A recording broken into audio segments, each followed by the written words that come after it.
chưa? Thằng Phèo á, nó lấy con nợ cuối xóm đó bà.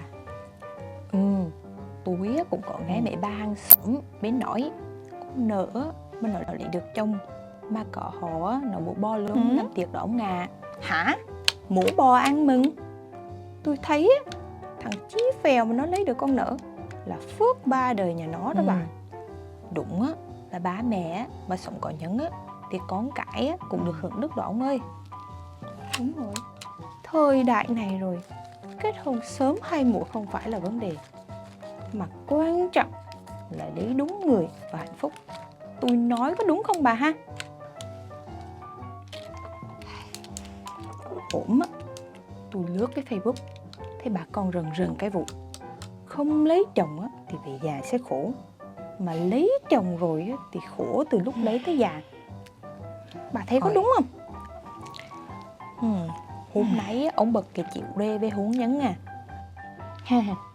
Tôi thấy cái câu này nó cũng đúng. Từ khi bà lấy tôi á, bà khổ cũng trăm đường. Mà nói thật, tôi cũng có phước ba đời đó luôn á. Biết rồi á, thì ló mà tú tấm dưỡng tắm đi, cho tôi nhờ. Ủa, hôm nay bà làm vậy? Mọi khi á, tôi đề cập tới chuyện này là bà say sưa kể 3 ngày 3 đêm chưa dứt lần mà. Ổng á, tôi á, là quá cái thời tiên mạng tín rồi. Đi sân si với ổng làm chi? Đi ổng á, từ từ nhận ra mà thay đổi. Chỉ nói nhiều á, ổng đấm ra đâu nghe lời tôi đâu. Họ nói con cấu á, cả không ngăn mũi cãi ương, chồng không nghe vợ, cắm đường chồng hư. Mà ông không á, thì tôi đang làm cái gì đấy hả? Bà đang làm cái gì? Thiệt, tôi đang đấu cái đâu đấy nè. Tính toán sổ sách. Dạo này á, buôn bán á thì ế ẩm, làm phát á thì tăng cao. Mà tháng này không biết sao bù chi. Thiệt, thấm hụt ngân sách, tôi đang kiểm tra. Tính hoài không ra đâu ông ơi. Đâu, bà đưa tôi xem nè. Này, ông xem này. Thời đại 4.0 rồi mà bà còn tính thủ công kiểu này. Hèn gì mà tính hoài á không ra. Phải có cách nào á mà tính nhanh hơn thì ông làm luôn giùm tôi đi. Thiệt, tôi đang rất là đau đầu đấy rồi nè. Bà để tôi xử lý cho. Trong vòng chưa đầy 30 giây á, tôi tính xong tôi cho bà. Bắt lên mà xem á. Trong giỏi giảng của tôi á, xử lý xem nào nè.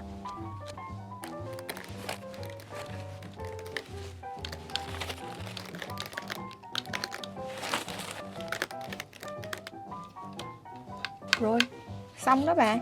Bà nhìn đây nè, đâu đâu, để tôi xem. Chồng của bà mà có đời nào á mà tôi làm cho bà thất vọng chưa? Đó, đơn giản. Trời ơi, ông giỏi quá vậy. Đúng là ông chồng yêu quý của tôi.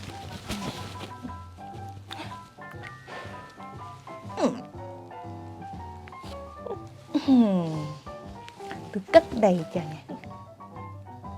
Ấy, vậy ông về tôi đi. Ông bay tôi cái coi, để tôi cùng học tập theo cái. Ok bà.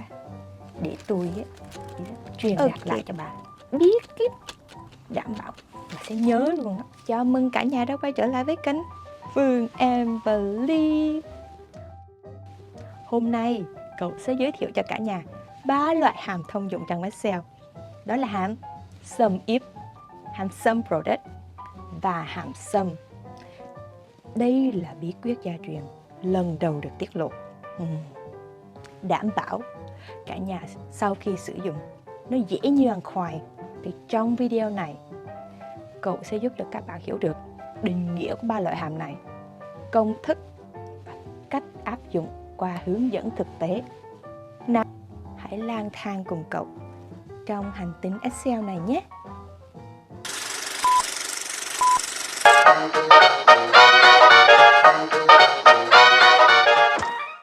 Hàm đầu tiên mà cậu giới thiệu cho cả nhà là hàm Sum. Hàm Sum là một trong những hàm cơ bản trong Excel, dùng để tính tổng các giá trị. Nói ngắn gọn hơn, hàm Sum có nhiệm vụ tính tổng những con số và tham số có trong các ô và các dãy ô mà mình đã chọn. công thức hàm sum thì chúng ta có đó là sum mở ngoặc ra number 1 dấu phẩy, number 2 đến number n. Trong đó thì number 1 là số đầu tiên bạn muốn thêm vào. Cái này là bắt buộc nha. Number 2 là đây là số thứ hai mà bạn muốn cộng. Cái này thì tùy chọn. Kết quả của hàm sum là tổng các giá trị được chọn. Về nhược điểm của phương pháp cộng thủ công truyền thống, nó sẽ dẫn đến một vài cái lỗi với lý do như sau. Thứ nhất, đó là lỗi chính tả.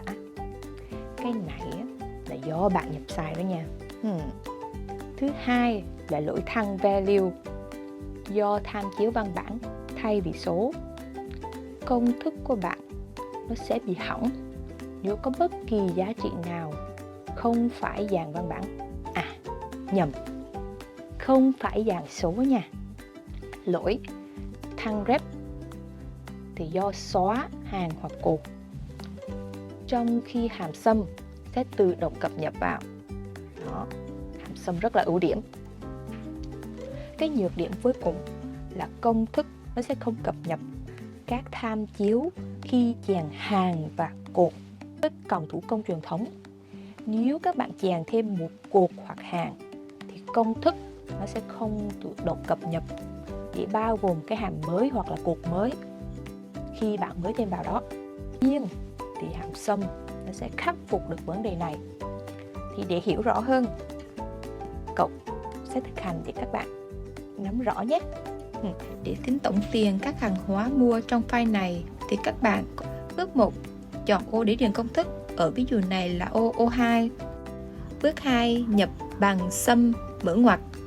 Bước 3 chọn đối số number 1. Trong ví dụ này cột F chứ tổng thành tiền có các loại hàng hóa nên chỉ cần chọn từ ô F2 đến F31.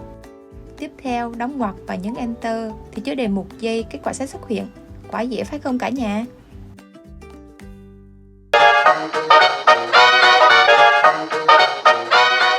Hàm sum if nhiều điều kiện là một trong những cái hàm toán học và liên giác cộng tất cả các đối số của nó mà đáp ứng nhiều tiêu chí khác nhau.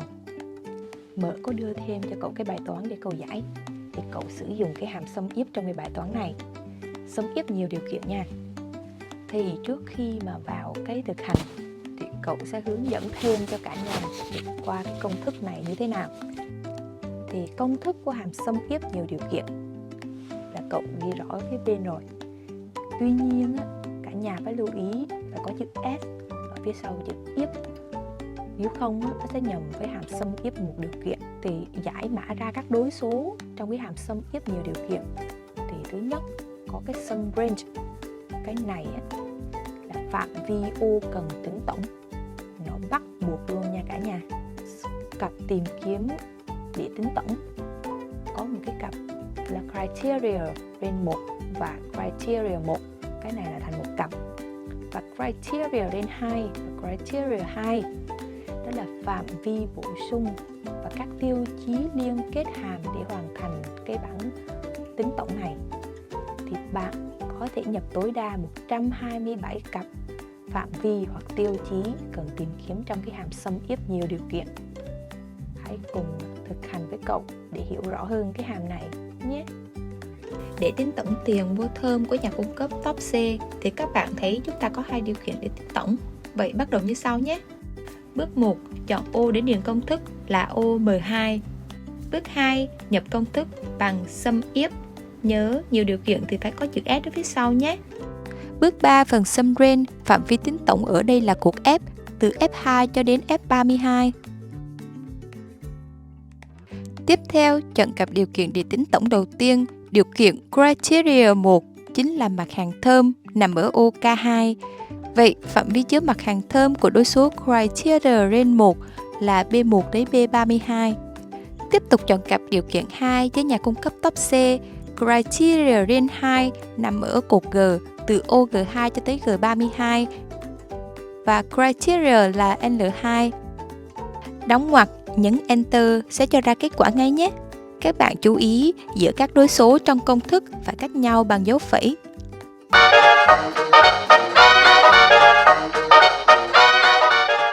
sum product là sự kết hợp giữa hàm tính tổng sum và hàm tích nhân product. Các bạn nhớ nha, sự kết hợp giữa hàm sum và product, tổng và nhân. Thì sự kết hợp này sẽ trả về tổng của các tích giữa các giá trị trong một dãy số được xác định. Cái công thức của hàm sum product mà cậu ghi ở bên thì cậu sẽ giải thích như sau. Trong công thức hàm sum product thì đầu tiên sẽ có là array 1 là đối số bắt buộc nha. Cái array 1 là đối số bắt buộc.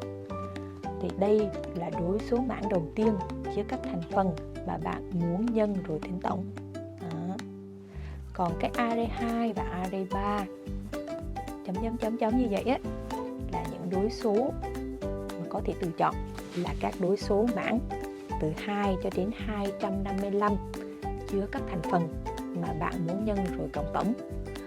Tức là sẽ có array thứ 2 cho đến array thứ 255 trong công thức hàm sum product. Thì cái này là tùy chọn thôi, không bắt buộc. Chỉ có duy nhất cái array 1 là phải bắt buộc nhé cả nhà. Array 2 và array 3 là những đối số tự chọn.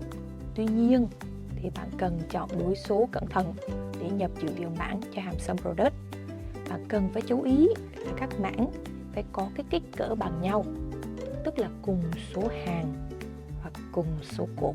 Nhớ nha, cùng số hàng và cùng số cột, chứ không thì nó không có hiểu đâu. Thì nếu không, hàm sẽ trả về kết quả tiếp. Kết quả là gì ta? Bị lỗi gì ta? Lỗi thăng value. Đó, cái lỗi thăng value là cái lỗi công thức. Để hiểu rõ hơn thì cả nhà có thể thực hành bên dưới cùng cậu nào. Ví dụ sau đây sử dụng sum product để trả về tổng chi phí của mặt hàng thơm mua ở nhà cung cấp top C. Bước 1 cũng sẽ chọn ô điền công thức là OM3. Bước 2 nhập công thức bằng sum product mở ngoặc và ô đã được chọn ở bước 1.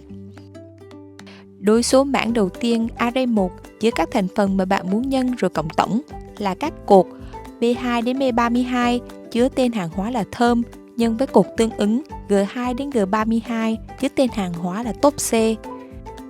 Qua ví dụ này có thể sử dụng hàm sum if nhiều điều kiện và hàm sum product với chức năng như nhau. Tuy nhiên, hàm sum if một điều kiện và sum if nhiều điều kiện chỉ có thể xử lý ở các phạm vi, không thể xử lý ở các mảng. Nếu bạn cần chức năng này, hãy sử dụng hàm sum product nhé. Array 2 là đối số mãn F2 đến F32 chứa giá trị muốn cộng tổng. Đóng ngoặc và nhấn Enter. Ta-da! Và chưa đầy 1 giây đã có kết quả như màn hình nhé. Ở ví dụ tiếp theo sẽ so sánh giá của hai nhà cung cấp khi cùng giỏ mặt hàng với cùng số lượng như nhau. Hai nhà cung cấp chào giá khác nhau. Vậy ta sẽ tính như thế nào để so sánh nhé? Để tính tổng giá trị giỏ hàng của nhà cung cấp NG, nhập bằng sum product mở ngoặc array 1 tương ứng với cột E3 đến E7 nhân với mảng tương ứng array 2 là cột D3 đến D7. Đóng ngoặc và kết thúc nhấn Enter. Công thức các bạn có thể thấy như trong hình. Tương tự đối với nhà cung cấp Lava. Chúng ta đã có tổng giá trị giỏ hàng của hai nhà cung cấp để so sánh rồi nhé.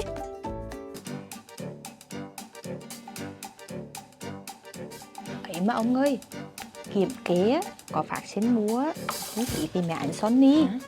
Mà tôi nhớ tôi không có mua cái ní. Ông có mua không vậy? Ôi, để tôi coi á. Để người mua là ai nha. Người mua cậu cả. Ông máu nội nhắn coi nghe coi nè. Tôi mua cái máy Sony này là để làm vlog với vợ yêu à.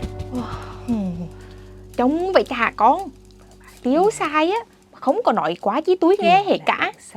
Ông đừng đổi like cho tôi.